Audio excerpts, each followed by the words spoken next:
everybody, and welcome back to Movie Files, here with a new movie review, and this time it is for Alita Battle Angel, which I saw early last night. The film doesn't come out till February 14th, I believe, so you guys have a early review for this film. As I do with all my reviews, I touch on the positives, the negatives, give you guys my score on the film, let you know if it's worth checking out. But before I get into all those details, I want to welcome all those that are new to Movie Files. If you're not too familiar with our channel, we have tons of movie reviews, not only for the big screen movies, but also for the small screen, Netflix and Hulu. We love TV, so we have some TV reviews on here. We do trailer reactions, we do unboxing videos. It's something I'm going to start doing more and more often on this channel because we love our YouTubers is giving away digital codes to movies that I enjoy. So if you haven't already, subscribe to our channel. Make sure you hit that notification bell so you can stay up to date with all those videos. So with that being out of the way, Alita Battle Angel, again, comes out February 14th. Saw it last night. Want to kind of sleep on my thoughts and give you guys my review, my early review, non-spoiler review for this film. So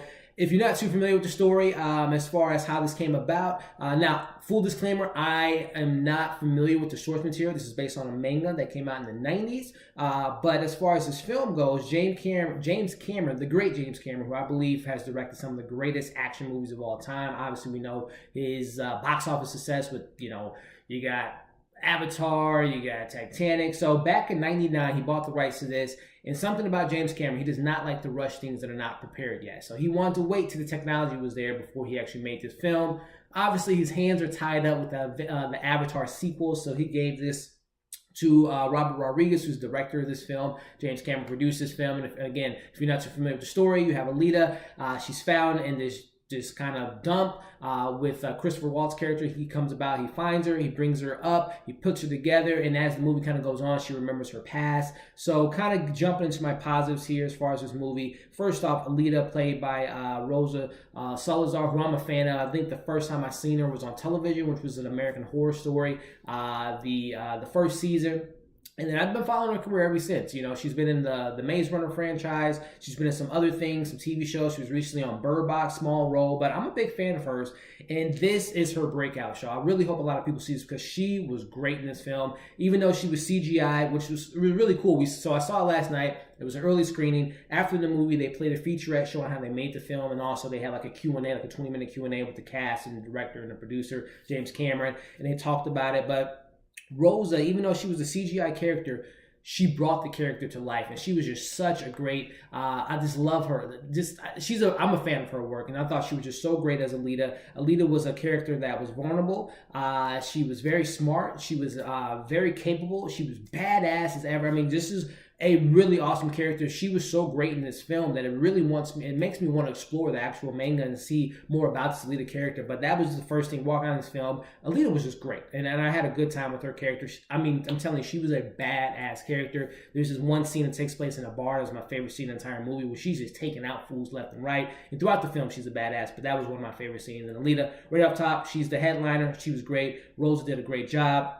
I have to talk about the visual effects. Waika, I'm pronouncing it wrong. I'm a big fan of their work. Lord of the Rings, Planet of the Apes, and this is the next level. The CGI, the way the world looked, but most importantly, the cyborg characters mixed in with the human face were done seamlessly. When you had a CGI character mixed in with the real character, it played hand in hand. The visual effects were great, and I can't believe I'm saying this, but I saw it in IMAX, but I also saw it in 3D, and the 3D was pretty awesome. Again, James Cameron being attached to it, he doesn't play when it comes to 3D, so this is something that if you have the opportunity, if you want to go check it out, IMAX, 3D go hand in hand. It's very beautifully stunning, this film is. As far as the action goes, really solid action set pieces. Again, whenever Alita's getting it in with the hand-to-hand combat, she's awesome. And it's just overall just a really good action movie.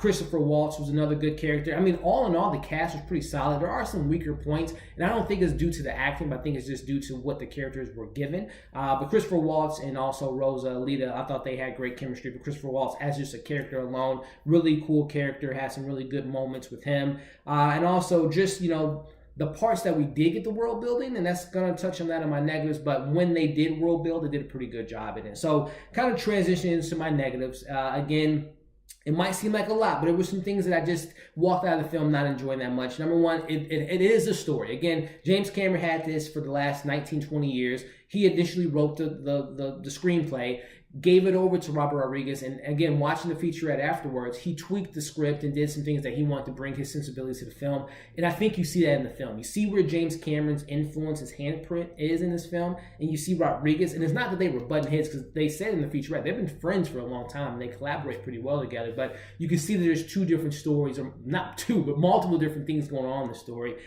from everything from, you have the fish out of water aspect with Alita, who am I type of thing going on, this motorball sport they bring in, Iron City, the city above, the bounty hunters, there's so much being thrown at you. It really feels like they wanted to bring as much as this Alita, this manga story to the big screen, and nothing really felt complete for me as far as the storylines. Nothing really wrapped up per se the way I wanted to. There are, as I mentioned, there's some really good characters and some really good acting across the board, but there are some characters that really don't get developed that well. I mean, you have these amazing characters or actors. Jennifer Connelly's character really got kind of short shaft. The love interest in this film, they had good moments, him and Alita, but I really didn't feel their chemistry so much. And there were some other supporting characters I just felt were really underdeveloped. I definitely felt at times this played more to a kid audience, which is fine, because I'll get to that in my overall thoughts, but it's sometimes a little cheesy and corny. Some of the dialogue wasn't on point.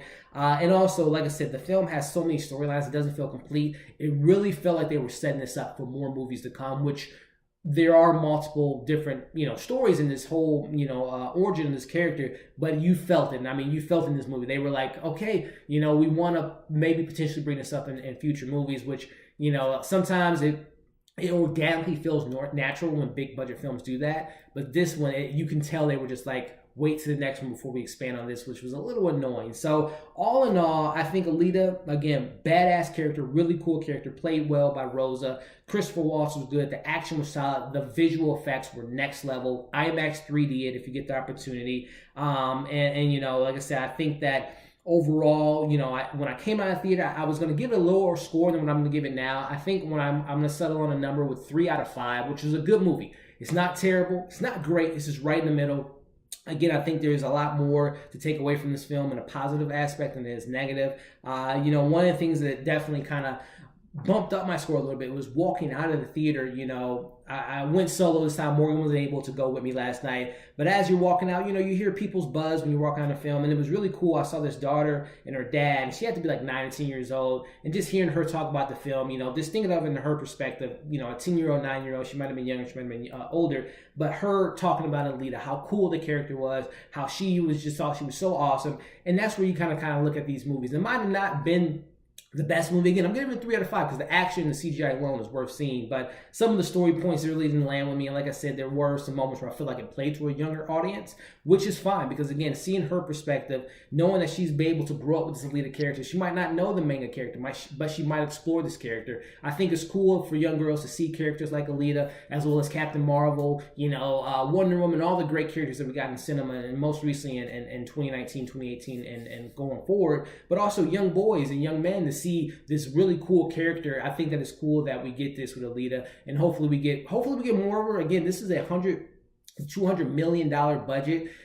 I know it's tracking right now like at 15-20 million opening weekend, which isn't good for that type of big budget, but we'll see. I'm interested in seeing more from this character. Again, I had a good time with it, and I recommend you guys checking it out and see it in IMAX and 3D if you have the opportunity, because it's pretty cool. So there you have it, 3 out of 5 for Alita. I recommend you guys checking it out. Leave your comments below if you've seen the movie. If you saw it early, let me know what you guys thought of it without giving away too many spoilers. Or once you do see it when it comes out February 14th, come back to this video, drop a comment below. Give this video a thumbs up if you enjoyed it. Definitely follow us on all of our social media accounts. Check out our other content as you can see on the page now. More reviews coming soon, more trailer reactions, more unboxing videos, and giveaways coming pretty soon. Thank you guys for watching this review, and we'll see you on the next video.